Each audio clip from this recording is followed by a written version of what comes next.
fuck my love. You might fuck my love. You might call my love. Love gon' set me up. Bitch gon' set me up. Halo guys, ketemu lagi di channel NDW Lovers.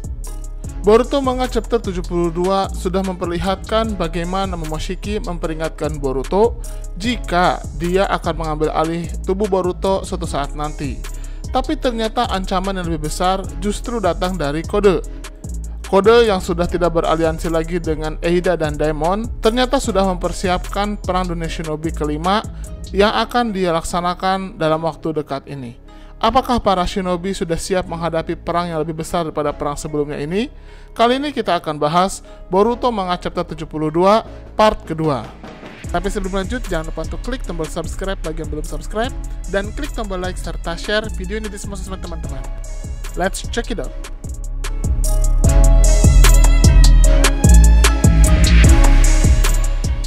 Scene dimulai dengan Kode yang datang ke dimensi milik Ishiki.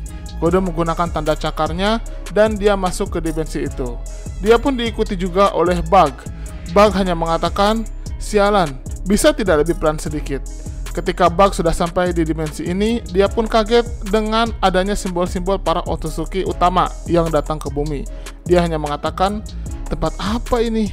Kode menjawab, "Tempat yang hanya bisa didatangi dengan jutsu ruang waktu. Aku adalah pengecualian.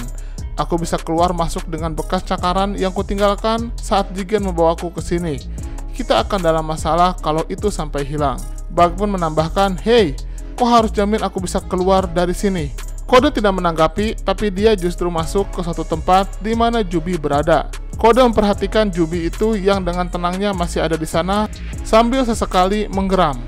Kode hanya mengatakan, "Sudah, kau jadi anak baik?" Ketika melihat Jubi, Bug pun begitu kaget. Dia mengatakan, "Ini ekor 10 yang mau kau beri makan anak Hokage itu?" Kode hanya mengatakan, "Uchiha Sasuke pengganggu itu tidak bisa lagi ke sini. Tapi Boruto dan Kawaki sekarang sudah Otsutsuki sepenuhnya.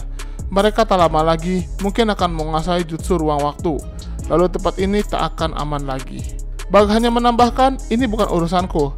Tapi, apa rencanamu sekarang setelah kau sendirian? Tepat setelah kau dapat kekuatan kembali, kau dihajar oleh Daemon, lalu memotong kerjasama kalian seperti sudah jatuh lalu masih ditendang."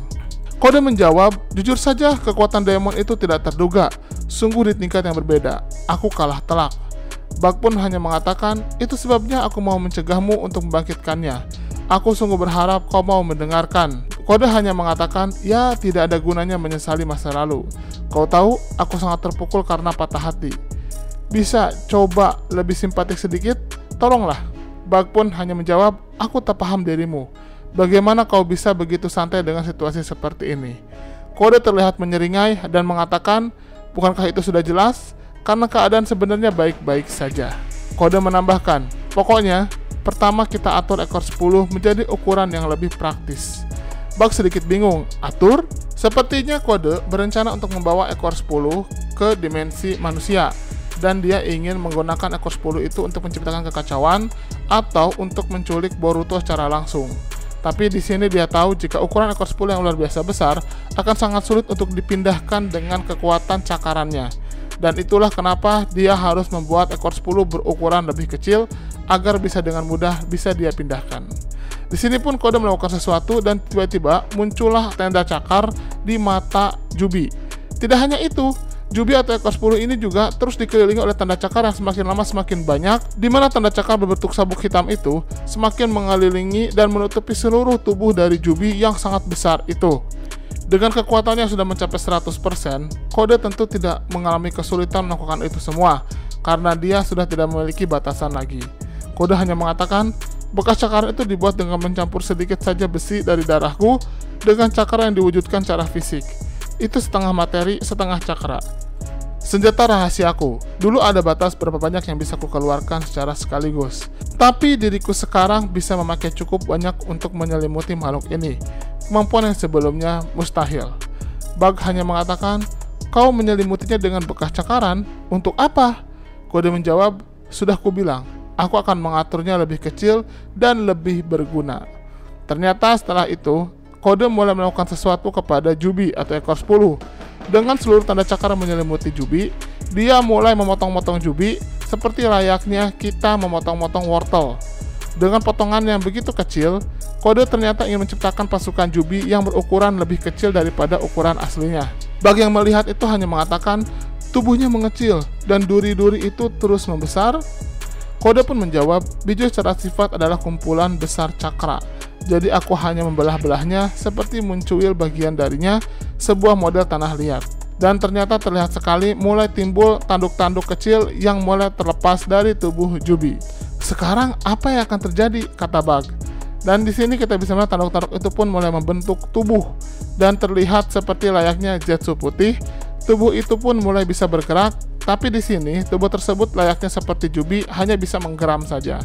Ternyata tubuh tersebut tidak hanya full dari tubuh Jubi saja, tapi tanda cakar dari Kode juga tetap ada di sana. Jubi kecil yang berukuran sangat banyak itu mulai bergerak dan itu membuat Bug ketakutan.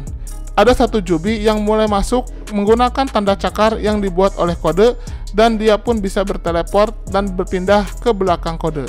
Bug kaget dan hanya mengatakan, ternyata mereka bisa memakai bekas cakaran. Kode pun menambahkan, jadi Bug, mereka sekarang jadi lebih kecil dan lebih berguna, bukan? Yang unik di sini, ternyata di mata setiap Jubi muncul mata Kode, seolah mengindikasikan jika Kode mengontrol semuanya dengan kekuatan mata miliknya. Dan ini menjadi bahaya besar bagi dunia shinobi, karena pasukan Jubi ini jelas lebih kuat daripada pasukan White Zetsu atau Zetsu putih. Pasukan Jubi dulu pernah digunakan oleh Obito dan Madara untuk melawan para aliansi shinobi. Dan itu pun mereka bisa memberikan perlawanan yang sangat sengit. Apalagi sekarang, kekuatan dari Jubi sudah ditingkatkan lagi, di mana pasukan ini memiliki kemampuan untuk menggunakan Hiraishin milik Kode. Dan itu semua menjadi masalah karena dengan begitu, mereka bisa berpindah tempat dengan mudahnya ke tempat yang memiliki tanda cakar. Belum lagi Kode bisa mengontrol semuanya, sehingga mereka bisa berkoordinasi satu sama lain dan menciptakan wilayah tanpa titik buta. Tentu ini akan bermasalah karena kalau kita lihat 6 pain saja yang dikendalikan oleh Nagato bisa memberikan damage yang luar biasa bagi Konoha. Apalagi pasukan Jubi ini, satunya saja pastinya sudah lebih kuat daripada para Jonin. Tentunya ini akan menjadi masalah besar dan perlu adanya aliansi shinobi kedua yang diciptakan untuk melawan mereka. Yang bisa diandalkan adalah Kawaki dan juga Boruto. Mengingat Naruto dan Sasuke sudah kehilangan kekuatan puncak milik mereka. Itulah bahasan tentang kemungkinan perang dunia shinobi kelima dalam waktu dekat ini akan terjadi. Bagaimana menurut teman-teman? Silahkan berikan komentarnya di kolom komentar. Terima kasih. Pengumuman giveaway. Endeavor mau ngadain giveaway dengan hadiah yang menarik dan ada grand prize-nya loh. Hadiahnya adalah grand prize 1. Uang tunai total Rp2.500.000 untuk 2 orang pemenang, di mana masing-masing mendapatkan Rp1.250.000 yang diundi setelah channel ini mencapai 350.000 subscriber. Yang kedua, uang tunai total Rp2 juta untuk 2 orang pemenang, masing-masing mendapatkan Rp1 juta yang akan diundi setelah channel ini mencapai 300.000 subscriber. Dan 3, uang tunai total Rp1 juta untuk 2 orang pemenang, masing-masing mendapatkan Rp500.000 yang diundi setelah channel ini mencapai 250.000 subscriber. Selain itu, ada juga hadiah bulanan, yaitu voucher Google Play masing-masing senilai Rp50.000 untuk 2 orang pemenang yang diundi setiap minggu kedua dan minggu keempat setiap bulannya. Cara dapetinnya sangat mudah loh. Yang pertama, subscribe dan share channel Endeavor Lovers ke semua sosmed dan kerabat teman-teman, minimal tag ke 5 temannya.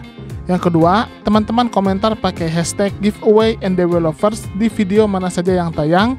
Isi komentar sangat menentukan, jadi usahakan komentar yang berhubungan dengan topik bahasan dan bukan spam atau hanya komentar berupa hashtag plus alamat IG saja.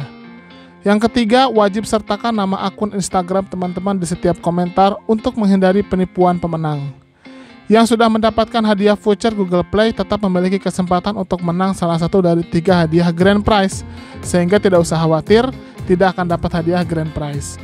Kecuali jika sudah mendapatkan salah satu hadiah grand prize, maka tidak berhak lagi mendapatkan hadiah lainnya.